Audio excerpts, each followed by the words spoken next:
Hi, my name is Mike Rowland, and my story is a lot like many other addicts. I got into drugs in high school, trying to hang out with the cool kids. I grew up in the church, but in my teen years, my peers took the place of Jesus. I had everybody fooled. Everybody thought I was a good little Christian boy, but the devil was whispering sweet nothings in my ear, telling me try this, do that, and in my early 20s, I began to believe the evolutionary lie of where we came from, and so I embraced atheism at that point. My addiction continued to progress. Over the years, it went from weed to cocaine to meth and occasionally heroin. I spent most of my 20s in and out of prison. At 29, I was broken, lonely, and destroyed. I was homeless, stealing everything I could.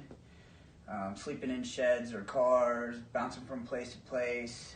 I had nothing left. I lost everything to my addiction, and I was pretty much the walking dead. I was arrested December 17th, 2012 for manufacturing methamphetamines, and I was sentenced to 10 years in the Illinois Department of Corrections. I was so lost and broken that I never wanted to do that again, to do this again, and I began to read about Narcotics Anonymous, and they kept talking about having a higher power. Well,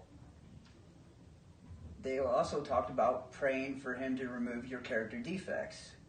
Well, I had a problem with this because as an atheist, how do you pray to a God you don't believe in?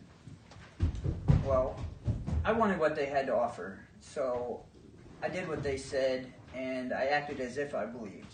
I began reading the Bible, and I still was struggling with the scriptures because I was still believing the lie of evolution.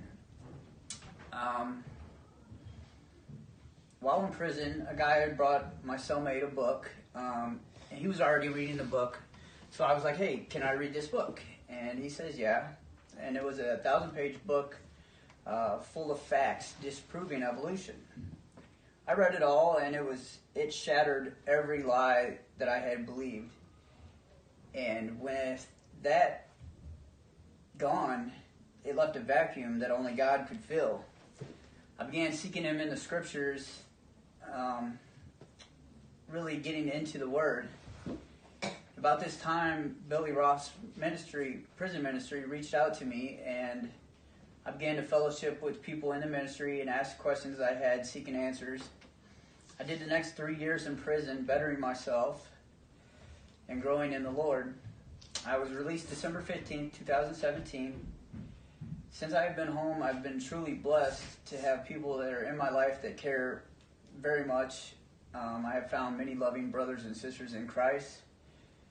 I pray that God will continue to work through me and in me and use me to reach others that share a similar story. And with that, I'll keep coming back.